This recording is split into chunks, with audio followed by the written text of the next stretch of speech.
सुबह उठा तो बाग वाली खिड़की में से धूप अंदर आ रही थी। कमरे में घड़ी नहीं थी। धूप बता रही थी कि दिन काफी निकल आया है। अचानक मुझे ख्याल आया कि सुबह का अखबार आ गया होगा। मैंने गुस्ल खाने में जाकर मुंह हाथ धोया, दांत साफ किए और बाहर आ गया। ड्राइंग रूम का दरवाजा खोला तो दिल धक से रह गया। सामने सोफे पर एक फौजी जवान बैठा अखबार पढ़ रहा था। मुझे देखकर उसने जल्दी से अखबार एक तरफ रखा और हाथ जोड़कर उठ खड़ा हुआ। महाराज, आपकी बड़ी कृपा है कि आपने मेरी प्यारी भांजी बिमला को अच्छा कर दिया। इतने में शीला चाय की ट्रे लेकर आ गई। उसने मुझे हाथ जोड़कर प्रणाम किया, मेरे पांव छूकर बताया कि ये उसका छोटा भाई कैप्टन रामदयाल है। रामदयाल मेरे बैठते ही सोफे पर बैठ गया और बोला, महाराज, मैं कैनवॉय के साथ अमृतसर जा रहा था, यहाँ अपनी भांजी का हाल मालूम करने रुक गया। बहन जी ने बताया कि आपके दवा दारू और अरदास से बिमला का बुखार टूट गया है। मैंने भी हाथ जोड़कर उसके प्रणाम का जवाब दिया और मुस्कुरा कर कहा, ये तो भगवान शिव की इच्छा थी, उसी ने हमें यहाँ भेजा था, शिव शंकर। मैं मंत्र का जाप करने लगा, लेकिन मेरी नजरें चोरी चोरी मेज पर पड़े हिंदी के अखबार को देख रही थी। मुझे वहाँ अपनी कोई तस्वीर नजर नहीं आ रही थी। शीला ने चाय के साथ कचौरियां बनाई थी। मैंने बिमला का हाल चाल पूछा। शीला ने मेरी तरफ शर्मीली निगाहों से देखा और सर को साड़ी के पल्लू से ढांप कर बोली, महाराज की कृपा से अब वो बिल्कुल ठीक है, चलकर उसे आशीर्वाद देंगे महाराज। मैंने कहा, अवश्य जाएंगे कन्या, ये कृपा भगवान ने की है। मैंने कचौरी मुंह में डाली और चाय की प्याली उठाकर चुस्कियां लेने लगा। शीला का भाई कैप्टन रामदयाल कप हाथ में पकड़े दूसरे हाथ से अखबार खोले पढ़ रहा था। मैंने महसूस किया कि कैप्टन रामदयाल की आंखें अखबार के एक कोने पर जम गई हैं। उसने मेरी तरफ देखा। मैंने मुंह फेर लिया, लेकिन कनखियों से बराबर उसका जायजा लेता रहा। उसने कप मेज पर रख दिया। अखबार को फिर एक बार गौर से देखा। मेरा हाथ अपने आप कुर्ते के पल्लू के नीचे जहरीले सिगार पर चला गया। कैप्टन रामदयाल की बेल्ट के साथ पिस्तौल लटक रहा था। यकीनन अखबार में मेरी बगैर दाढ़ी वाली तस्वीर का खाका छपा था और कैप्टन रामदयाल मुझे पहचान गया था। उसने अखबार तह करके मेज पर रखा और बड़ी अकीदत और लजाजत से बोला, महाराज, धन भाग हमारे कि आपने हमारी बहन की कुटिया में निवास किया। वैसे आपका आना किधर से हुआ है? आप मुझे पंजाब हरियाणा के लगते हैं। अब जरा सी भी शक की गुंजाइश नहीं रही थी कि उसने मुझे पहचान लिया है। मैं सिगार मुट्ठी में दबा चुका था। इससे पहले कि मैं उसके सवाल का जवाब देता, उसने मेरी उंगलियों में स्याह रंग का छोटा सिगार देखकर कहा, महाराज, आप सिगार भी पीते हैं? मैंने फजा में उंगली उठाकर कहा, शिव शंकर भगवान की आराधना करते समय हम सोम रस को नहीं पीते, सिर्फ ये तंबाकू का सूटा लगाते हैं। इससे हमारी भगवान शिव से तार बंध जाती है। उसके साथ ही मैंने शीला के सर पर हाथ रखा और कहा, शिव भगवान की सेवक को माचिस नहीं लाकर दोगी? शीला जल्दी से उठकर किचन की तरफ गई। कैप्टन रामदयाल की तेज और गहरी नजरें मेरे चेहरे से नहीं हट रही थी। महाराज, आप हरियाणा से आए हैं ना? आप जैसे ज्ञानी और जति सती महापुरुष हरियाणा में ही होते हैं। मैंने कहा, हाँ बच्चा, चंडीगढ़ में हमारे गुरुदेव स्वामी राम सुहाय जी का मठ है। हम मिथिला नगरी की यात्रा करने जा रहे हैं। वो बोला, महाराज, आप कभी लाहौर भी गए हैं? मैंने मुस्कुराते हुए कहा, बच्चा, हम लाहौर कभी नहीं गए, परंतु वहाँ रावी किनारे भगवान विष्णु के मंदिर में जाकर कीर्तन करने की बड़ी इच्छा है। कैप्टन रामदयाल ने बड़ी मानी खेज नजरों से मुझे देखते हुए कहा, महाराज, अब तो आप शायद लाहौर नहीं जा सकेंगे। शीला माचिस लेकर आ गई। मेरी जान में जान आई। उस वक्त मुझे माचिस ही बचा सकती थी। मैंने माचिस हाथ में पकड़ ली। अभी मैं सिगार नहीं सुलगाना चाहता था। सोच रहा था कि इस हिंदू नौजवान को हलाक किए बगैर अगर मैं इस जगह से फरार होने में कामयाब हो जाऊं तो बेहतर होगा। लेकिन कैप्टन रामदयाल की आंखें बता रही थीं कि उसने मुझे घेरे में ले लिया है। मैंने पूछा, क्यों बच्चा, क्या लाहौर जाना हम साधु लोगों के लिए मना है? उसने अपनी बहन शीला की तरफ देखकर कहा, दीदी, तुम जाकर बिमला के पास बैठो, मैं गुरु जी को लेकर वहीं आता हूँ। माचिस पर मेरी गिरफ्त मजबूत हो गई। अपने चेहरे के तासुरात को मैंने पूरी तरह काबू में रखा था। शीला साड़ी संभालती कमरे से निकल गई। उसके जाते ही कैप्टन रामदयाल ने अखबार खोलकर मेरे आगे रख दिया। महाराज, इस तस्वीर को पहचानते हैं आप? इंडियन इंटेलिजेंस ने मेरी शक्ल से मिलता जुलता खाका बनाकर अखबार में छपवाया था, जिसका सर भी मुड़ा हुआ था और दाढ़ी मूछ भी गायब थी। उन्हें मालूम था कि गुरमीत सिंह को कत्ल करने के बाद किले से फरार होकर मैं पहला काम यही करूंगा। मेरे सामने अखबार में मेरे उसी हुलिये की तस्वीर छपी थी जिस हुलिये में मैं कैप्टन रामदयाल के सामने बैठा था। मैं तस्वीर को गौर से देख रहा था। इस दौरान में हिंदू कैप्टन ने रिवॉल्वर निकालकर हाथ में ले लिया और वो उससे खेल रहा था। बोला, महाराज, तस्वीर के साथ एक खबर भी छपी है। खबर हिंदी में है, आपको हिंदी जरूर आती होगी, फिर भी मैं आपको सुना देता हूँ। इसमें खबर ये है कि ये शख्स खतरनाक पाकिस्तानी जासूस है और एक सिख फौजी अफसर को कत्ल करके अमृतसर किले से फरार हुआ है। किसी किस्म की बहाना तराशी और उज्र पेशी की गुंजाइश नहीं रही थी। कैप्टन रामदयाल ने अखबार एक तरफ हटाकर सीधा हुक्म दे दिया, तुम्हें मेरे साथ अमृतसर किले में जाना होगा। मैंने अपने मंसूबे पर अमल करते हुए हथियार डाल दिए और कैप्टन से कहा, मेरा राज फाश हो चुका है। मैं अपनी सफाई में कुछ नहीं कहूंगा, लेकिन मुझे इतनी इजाजत दे दो कि जिस कमरे में मैं रात को सोया था वहां से अपना नजर का चश्मा ले लूं। अगर शीला वहां मौजूद होती तो मैं इस बहाने से कैप्टन को दूसरे कमरे में नहीं ले जा सकता था, क्योंकि वो जानती थी कि मैं अपने साथ नजर का चश्मा नहीं लाया था। मेरे अतराफ पर कैप्टन रामदयाल दयाल के चेहरे पर फतह मंदी की चमक सी आ गई। उसने पिस्तौल अपने हाथ में मेरी तरफ घुमाकर कहा, मैं तुम्हारे साथ चलूंगा। यही तो मैं भी चाहता था। मैं उठकर अकबी कमरे की तरफ बढ़ा। मैंने उठते ही ये काम किया कि सिगार सुलगा कर माचिस वहीं मेज पर फेंक दी। कैप्टन रामदयाल ने उस पर कोई एतराज न किया। सिगार की तमहीद मैं इसलिए पहले बांध चुका था। वो रिवॉल्वर हाथ में लिए मेरे पीछे पीछे कमरे में दाखिल हुआ और अध खुले दरवाजे के करीब ही रिवॉल्वर का रुख मेरी तरफ करके खड़ा हो गया। काश वो मुझे ड्राइंग रूम ही से फरार होने का मौका दे देता। मुझे उसकी जवानी पर तरस आने लगा, लेकिन अब मुझे अपनी जिंदगी और अपने अजीम कौमी मकसद का ख्याल सता रहा था। मैंने झुककर पलंग का गद्दा एक तरफ से उठाया, फिर कैप्टन रामदयाल की तरफ देख कर कहा, जरा ये सिगार पकड़ लें। उसने वहीं से हुक्म दिया, इसे अपने हाथ में ही रखो। इस तरह गोया उसने खुद ही अपनी मौत के परवाने पर दस्तखत कर दिए। सिगार का अगला हिस्सा गर्म था और उसके अंदर छुपी हुई नन्ही ट्यूब में साइनाइड का मोहलक तरीन महलूल बाहर उछलने को बेताब था। मैंने कैप्टन की तरफ सिगार वाला हाथ बढ़ाकर कहा, लाला जी ले लो सिगार, डरने की कोई बात नहीं। मैं इतने अरसे में सिगार को दरमियान से दबा चुका था। सिगार से रबर की नजर न आने वाली एक बारीक सी पिचकारी बर्क रफ्तारी से निकलकर कैप्टन रामदयाल की गर्दन पर पड़ी। वो मुझसे 2 कदम के फासले पर खड़ा था, लेकिन अब वो खड़ा नहीं था। मैंने जल्दी से दरवाजा बंद कर दिया। रिवॉल्वर अभी तक उसके हाथ में था। जहर ने उसके जिस्म से लगते ही उसका खून मुंजमद कर दिया था और उसे ट्रिगर दबाने की मोहलत न मिल सकी थी। मैं जल्दी से बाहर आ गया और दरवाजा बंद कर दिया। मैं बाहर निकल रहा था कि शीला बिमला के कमरे की तरफ से आती दिखाई दी। मेरे कदम रुक गए। उसने बड़े अदब और अकीदत से कहा, महाराज बच्ची को देख लें, उसे आशीर्वाद नहीं देंगे? मैंने कहा, क्यों नहीं, अवश्य आशीर्वाद देंगे। मैं उसे लेकर बिमला के कमरे की तरफ बढ़ा तो शीला ने खाली सोफे पर एक निगाह डालते हुए अपने भाई के बारे में पूछा कि बाबू कहाँ गया है। मैंने शीला के कांधे पर जानबूझकर हाथ रख दिया और कहा, तुम्हारा भाई बड़ा धर्मात्मा है, साधु संतों की सेवा अपना धर्म समझता है। मेरे लिए बाजार से मिठाई लेने चला गया है। मैंने बहुत रोका परंतु वो माना नहीं। आओ सुपुत्री को देखते हैं। बच्ची पलंग पर बैठी दूध पी रही थी। ग्लास रखकर उसने हाथ जोड़े और प्रणाम किया। मैंने उसके सर पर हाथ रखकर आशीर्वाद दी। फिर शीला को बाहर लाकर कहा, कन्या हम तुमसे बहुत प्रसन्न हुए हैं। हम जिस कुटिया में रात को सोए थे वहाँ हमने अपने माला भगवान शिव के नाम की जाप करके रख दी है। दोपहर तक कमरे के अंदर कोई न जाए। भगवान ने चाहा तो इस घर में शांति ही शांति होगी। अच्छा अब हम टहलने जाते हैं। भैया जी आए तो उन्हें बाग में भेज देना। ये कहकर मैं बागीचे में आ गया। मुझे मालूम था कि कैप्टन फौजी जीप या ट्रक में वहाँ आया होगा। मकान के सामने दरख्तों तले एक फौजी जीप खड़ी थी। उसका फौजी ड्राइवर सिगरेट सुलगाए अगली सीट पर बैठा था। मैंने उसके करीब से गुजरते हुए एक हाथ उठाकर कहा, प्रभु तुम्हारी रक्षा करेगा। फौजी ने हाथ जोड़कर मुझे प्रणाम किया।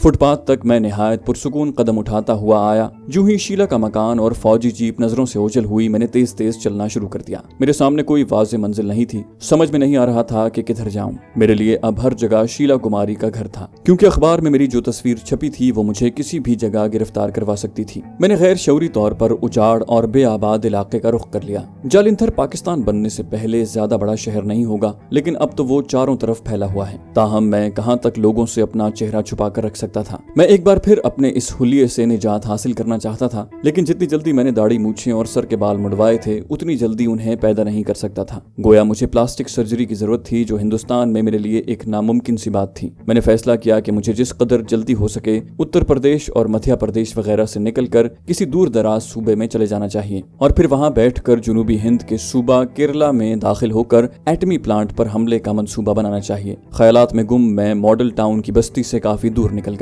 गन्ने के खेत शुरू हो गए। सिख किसान खेतों में कहीं ट्रैक्टर चला रहे थे तो कहीं कटाई हो रही थी। आगे फिर शहर की इजाफी आबादियों के मकान शुरू हो गए। एक नाला आया तो मैं उसके किनारे किनारे चलता उसके पुल पर से गुजर गया। दूसरी तरफ दूर दूर कोठियां बनी हुई थी। एक जगह ट्यूबवेल चल रहा था और एक सिख नहा रहा था। 3 औरतें उसमें कपड़े धो रही थी। मैं दूर ही से गुजर गया। मशरिक में आम के दरख्तों में एक छोटे से सफेद गुंबद पर सब्ज रंग का झंडा लहराता नजर आया। ये किसी मुसलमान बुजुर्ग की दरगाह थी। दिल उस दरगाह की तरफ खींचने लगा। करीब पहुंचकर देखा कि मजार के ऊपर हिंदी और उर्दू में एक तख्ती लगी है, जिस पर मजार में आसूदा खाक बुजुर्ग का नाम लिखा हुआ था। एक गुंबद के अंदर कब्र थी जिस पर सब्ज गिलाफ चढ़ा हुआ था। एक तरफ अखाड़ा था, करीब ही एक कोठड़ी थी। एक सिख मजार पर माथा टेक कर उल्टे पैरों मजार के चबूतरे से वापस आ रहा था। कोई मुतवल्ली या मुजावर नहीं दिखाई दे रहा था। ये एक निस्बतन बेआबाद और सुनसान इलाका था और मैं किसी कोने में बैठकर दिन गुजार सकता था और अंधेरा फैल जाने पर वहां से किसी भी तरफ निकल कर जा सकता था। दरगाह के पीछे अमरूद अमरूद का एक वीरान सा बाग था। खुशगवार मौसम की धूप शाखों से छन छन कर आ रही थी। यहाँ कोई नहीं था। मैं थक गया, इसलिए अमरूद के एक पेड़ से टेक लगाकर बैठ गया। सोचने लगा कि दिन इसी जगह गुजारूं और अंधेरा होते ही जीटी रोड पर पहुंच जाऊं, फिर किसी ट्रक ड्राइवर के साथ लुधियाना या अंबाला की तरफ निकल चलूं। मैंने कमर का रुमाल खोलकर चंद नोट अपने कुर्ते की जेब में रख लिए। उस जेब में जहरीला सिगार पहले से मौजूद था। ये मेरा खामोश तरीन पिस्तौल था, जिसका निशाना कभी खता नहीं होता था। एक आवाज सुनाई दी, राम राम महाराज जी। मैंने पलट कर देखा तो उधेड़ उम्र का एक लहीम शहीम आदमी हाथ में असा लिए, धोती कुर्ते में मलबूस, सर पर लखनऊ फैशन की दोपल्ली टोपी रखे खड़ा था। मैंने हाथ जोड़कर राम राम किया। मुसाफिर हो महाराज? तुम्हें पहले तो यहाँ नहीं देखा। वो मेरे करीब आ गया। मैंने मुस्कुराकर खुश अखलाकी से कहा, हाँ महाराज, मुसाफिर हूँ, चंडीगढ़ से आ रहा हूँ, दत्ती भेरू जी के मंदिर की यात्रा करने जा रहा हूँ। उसने पूछा, महाराज पैदल ही यात्रा कर रहे हो? उसका लहजा अंबाले वालों जैसा था। मैंने कहा, हाँ जी, हम साल में एक बार भेरू जी की यात्रा को पैदल ही जाते हैं। तुम इस कब्र के पुजारी हो बाबा लोग? वो सामने बैठ गया। महाराज, हम पुजारी नहीं, इस दरगाह के मुतवल्ली हैं। हमारा नाम बाबा अशरफ कादरी है। तुम्हारे लिए खाने को मिठाई लाऊं महाराज? मुसलमान के हाथ का खा लेते हो? मैंने अपने बगैर बालों के सर पर हाथ फेर कर कहा, महाराज, हम रामधारी हैं, हमारे लिए हिंदू मुसलमान एक सम्मान है। ये बताओ, यहाँ अखबार नहीं आता शहर से? यहाँ की खबरें पढ़ने को जी चाहता है। मुतवल्ली बोला, महाराज, अखबार तो मैं नहीं मंगवाता, कभी कभी अंबाले से एक उर्दू अखबार आ जाता है। मैं मुतमईन हो गया कि इस शख्स ने अभी तक अखबार में मेरी तस्वीर नहीं देखी। अब मैंने इत्मीनान से बातें शुरू कर दी। उसने वहीं से किसी लड़के को आवाज देकर कोठरी से मिठाई का दोना मंगवा कर दरमियान में रख दिया और हम मिठाई भी खाते गए। मैंने सोचा कि क्यों ना किसी तरीके से इस मुजावर से लेकर सब्ज रंग के कपड़े पहने जाएं। कम से कम इस जोगियों वाले लिबास से तो छुटकारा मिलेगा, जिसे शीला कुमारी भी देख चुकी थी। और अब तक उसने मिलिट्री पुलिस को रोते हुए बता दिया होगा कि उसके भाई राम दयाल को जिस साधु ने कत्ल किया है, उसने गेरुए कपड़े पहन रखे थे। मैंने दीन इस्लाम, खास तौर पर सूफिया कराम के मसलक और उनकी मोहब्बत भरे पैगाम की बातें शुरू कर दी। मैंने कहा कि मुझे मुसलमान सूफिया के प्रेम भरे मसलक से बड़ी अकीदत है और कभी कभी जी चाहता है कि मुसलमान दरवेशों का सब्ज लिबास पहनकर उनके मज़ारों पर भी चिल्ला कशी करूं। अशरफ खुश होकर बोला, महाराज, ये कौन सी मुश्किल बात है? दरगाह पर सिख और हिंदू हर जुमेरात को चादरों के चढ़ावे चढ़ाते हैं। आप कहें तो अभी एक जोड़ा आपके लिए ले आता हूँ। अंधा क्या चाहे दो आंखें। मैंने कहा, बाबा लोग अभी ला दो, मैं उसे पहनकर बाबा जी की दरगाह पर तपस्या करूंगा। हाँ, सर पर बांधने को एक सब्ज पटका भी लाना। उसने वहीं से एक बार फिर लड़के को आवाज दी और एक पटका और 2 चादरें मंगवा दी। मैंने दरख्तों के पीछे होकर लिबास तब्दील कर लिया। अशरफ मुझे उस लिबास में देखकर बेहद खुश हुआ। बोला, महाराज, आप आधे से ज्यादा मुसलमान हो गए हैं, बस माथे पर तिलक रह गया है। मैंने कहा, बाबा जी, एक रोज ये भी उतर जाएगा। मुतवल्ली इस बात पर बहुत जज्बाती हो रहा था कि एक हिंदू साधु उसके हाथ पर मुसलमान होने वाला है। मैंने मुतवल्ली का हाथ थाम लिया और राजदाराना अंदाज में कहा, भाई अशरफ, सूफी बुजुर्गों का लिबास पहनकर मैं झूठ नहीं बोलूंगा। बात यह है कि मैं चंडीगढ़ के एक हिंदू ब्रिगेडियर का अकेला बेटा हूँ। मेरा नाम प्रकाश चंद है। मैं एक लड़की शकुंतला की मोहब्बत में साधु हो गया हूँ और घर से निकल पड़ा हूँ। मेरे बाप ने मेरी तलाश में फौजी भेज रखे हैं, जो हो सकता है मुझे ढूंढते यहाँ भी पहुंच जाएं। अब मैं वापस नहीं जाना चाहता। जिस वक्त मैंने ये सब्ज चोला पहना है, दिल इस्लाम के नूर से रोशन हो रहा है। हो सकता है मैं तुम्हारे हाथ पर मुसलमान हो जाऊं, इसलिए मुझे दरगाह में कोई ऐसी जगह बता दो जहां बैठकर मैं खुदा की इबादत कर सकूं। अशरफ बहुत खुश हुआ और कहने लगा, महाराज, फिक्र ही न करें, दरगाह के नीचे मैंने एक तहखाना बनवा रखा है, आप वहां जाकर इबादत करें, किसी को कानो कान खबर न होगी। मैंने कहा, अगर मेरे बाप के भेजे हुए फौजी यहाँ आए तो उन्हें कह देना कि मैं यहाँ नहीं आया और ये मेरे कपड़े भी कहीं गायब कर देना। अशरफ उठ खड़ा हुआ और फिर असा जमीन पर मारकर बोला, अरे महाराज, क्यों परेशान होते हो? सारी छावनी की फौज आ जाए तो तुम्हारी हवा भी न लगने दूंगा। मैंने जेब से 500 रुपए निकाल कर उसकी मुट्ठी में थमाते हुए कहा, महाराज, ये मेरी तरफ से नजर ही समझना। नोट देखकर उसकी बातें खिल गईं, मगर ऊपर से वो इनकार करने लगा। मैंने नोट उसके कुर्ते की जेब में डाल दिया और वो मुझे दरगाह के अंदर मजार के अकब में बने हुए एक तहखाने में ले गया। यहाँ एक तख्त बिछा हुआ था, पानी की सुराही और प्याला भी मौजूद था। मुतवल्ली ने एक छोटी सी लालटेन जला दी। तहखाने में किसी पोशीदा जगह से ताजा हवा आ रही थी। खुदा जाने उस शख्स ने तहखाना किस मकसद के लिए बनवा रखा था। बोला, महाराज, तुम आराम से इबादत करो, खुदा तुम्हें जरूर सीधा रास्ता दिखा देगा। अच्छा, मैं जाता हूँ, दोपहर का खाना यहीं पहुँचा दूंगा कि तुम बाहर आकर खाओगे। मैंने जवाब में कहा कि खाना मैं बाहर आकर खाऊंगा। वो चला गया तो मैं तख्त पर दीवार से टेक लगाकर बैठ गया। मैंने खुदा का शुक्र अदा किया कि दिन की रोशनी में छुपने को एक जगह मिल गई। दोपहर को तहखाने से बाहर निकलकर मुतवल्ली के साथ दरगाह में खाना खाया। उसने बताया कि अभी तक मेरी तलाश में कोई फौजी नहीं आया। खाना खाकर मैं दोबारा तहखाने में चला गया और तख्त पर लेटते ही नींद आ गई। मुझे सोए ज्यादा देर नहीं हुई थी।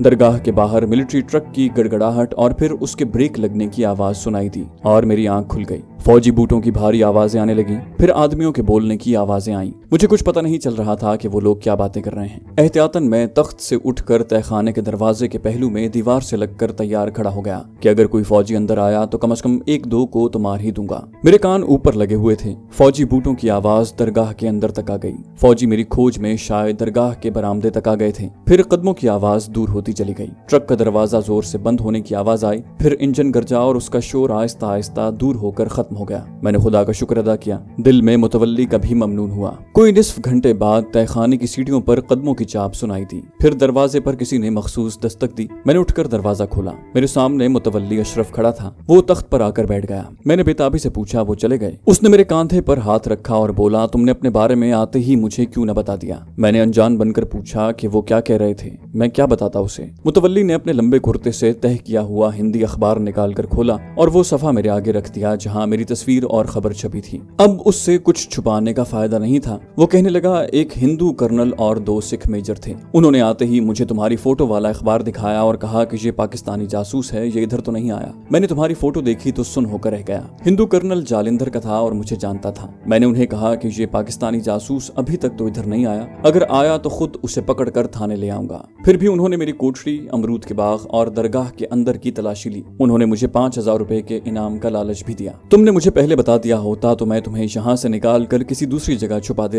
मुझे खतरा था कि कहीं वो तय खाने का रुख न कर लें। मैंने कमर में हाथ डालकर जहरीला सिगार अपनी मुट्ठी में थाम लिया। मैं किसी पर एतमाद नहीं कर सकता था। मुतवल्ली अशरफ एक भारतीय मुसलमान था। उसकी वफादारियां भारत के साथ भी हो सकती थीं, लेकिन उसने मुझे गिरफ्तार नहीं करवाया था। इस एतबार से मैं उस पर किसी हद तक भरोसा कर सकता था। अब अपनी शख्सियत उससे छुपाना बेसूद था। फिर भी मैंने अपने बारे में उसे एक दूसरी कहानी घड़कर सुना दी। वो ये थी कि मैं पाकिस्तानी मुसलमान जरूर हूँ, लेकिन जासूस नहीं हूँ। अपने एक दोस्त की बातों और लालच में आकर कुछ गैर मुल्की घड़ियां स्मगल करने की गरज से बॉर्डर क्रॉस किया था कि मैं पकड़ लिया गया और मुझ पर पाकिस्तानी जासूस होने का इल्जाम लगाकर अमृतसर किले में ले जाकर एक सिख फौजी ने बेहद अजियत दी। लेकिन मैंने मौके से फायदा उठाते हुए सिख फौजी को हलाक कर दिया और किले से फरार होकर बटाले चला गया। वहाँ सर मुंडवा कर जोगी का भेस बदला और अब छुपता फिर रहा हूँ। वो बोला, मेरे बच्चे, अगर तुम पाकिस्तानी जासूस होते तो भी मैं तुम्हें जरूर पनाह देता। पाकिस्तान इस्लाम का किला है। हमें पाकिस्तान और इस्लाम से वालेहाना मोहब्बत है। इस्लाम और पाकिस्तान के लिए हम अपनी जान भी कुर्बान कर सकते हैं। जहरीले सिगार पर मेरी गिरफ्त नरम पड़ गई। मैंने जेब से हाथ निकाल लिया। अब मुझे यहाँ से निकल जाना चाहिए, मैंने कहा। रात के अंधेरे में तुम निकले भी तो पकड़े जाओगे। फौजी इर्द गिर्द के इलाके में फैल गए हैं, वो तुम्हें इस भेस में भी पहचान लेंगे। मैंने पूछा, फिर मुझे क्या करना चाहिए? वो बोला, ये रात तो यहीं गुजारो, मैं कुछ सोचता हूँ। मैं तुम्हारे पास बार बार भी नहीं आ सकता। हो सकता है मिलिट्री का कोई सादा लिबास वाला दरगाह के करीब मेरी निगरानी कर रहा हो। रात को वो आया तो मुझे 2 रोटियां और थोड़ा सा अचार देकर फौरन ही वापस चला गया। मैंने रोटी खाकर पानी पिया और तख्त पर लेट गया। अब मुतवल्ली ने बाहर से दरवाजे पर ताला भी डाल दिया था। मैंने लालटेन बुझा दी और सोने की कोशिश में आंखें बंद कर ली, लेकिन नींद भी नहीं आ रही थी। तरह तरह के ख्याल सता रहे थे। अचानक ऊपर से भक्ति गीत गाने की आवाज आने लगी। अव्वल अल्लाह नूर उपाय, कुदरत दे सब बंदे। रात की गहरी खामोशी में ये आवाज बड़ी पुरसोज लग रही थी। शायद कोई अकीदतमंद दरगाह के सामने बैठा गा रहा था। ये CID का आदमी भी हो सकता था। मैं उठ बैठा। कुछ देर बाद आवाज आना बंद हो गई और सन्नाटा छा गया। किसी वक्त दूर से किसी ट्रक या लारी के गुजरने की मध्यम सी आवाज भी आ जाती।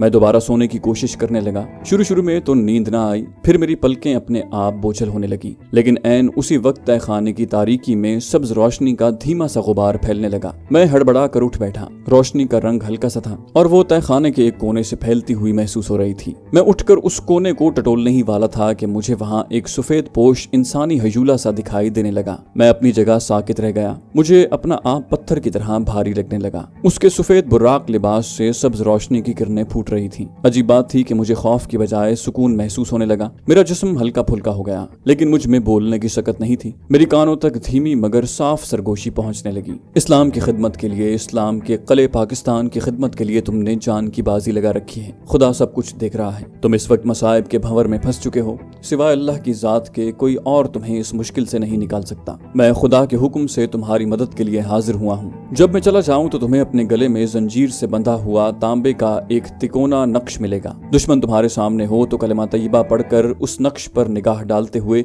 अपने दुश्मन की तरफ देखना। फिर तुम अपने दिल में उस दुश्मन को जो हुक्म दोगे वो वही करेगा, और जब तक वो तुम्हारी निगाहों के सामने रहेगा वो तुम्हारा मुती होगा। इस नक्श को एक दिन में सिर्फ एक बार ही काम में ला सकोगे। इससे ज्यादा हम कायनात के अवामिल में दखल नहीं दे सकते। इस नक्श की हिफाजत करना। मुकद्दस सफेद पोश हजूला गायब हो गया तो सब्ज नूरानी रोशनी का गुबार भी सिमट कर निगाहों से ओझल हो गया। गैर इरादी तौर पर मेरे हाथ अपने गले की तरफ बढ़े। मैं ये देखकर सन्नाटे में रह गया कि मेरी गर्दन में एक जंजीर के साथ बंधा तांबे का तिकोना नक्श लटक रहा था। मैंने लालटेन जलाकर गौर से देखा। उस पर सिवाय चंद आड़ी तिरछी गहरी लकीरों के और कुछ भी नहीं था। मेरा दिल खुदा की मोहब्बत से लबरेज हो गया। मैं सजदे में गिर गया और खुदा का शुक्र अदा करने लगा। मेरी आंखों से आंसुओं का सैलाब रवां हो गया। रोते रोते हिचकी बंद गई। या अल्लाह, मैं अपनी किस्मत पर जितना भी नाज करूं कम है। खुदा जाने मैं कब तक सजदे में पड़ा रोता रहा और अल्लाह ताला का शुक्र अदा करता रहा। फिर वहीं किसी वक्त मुझे नींद आ गई।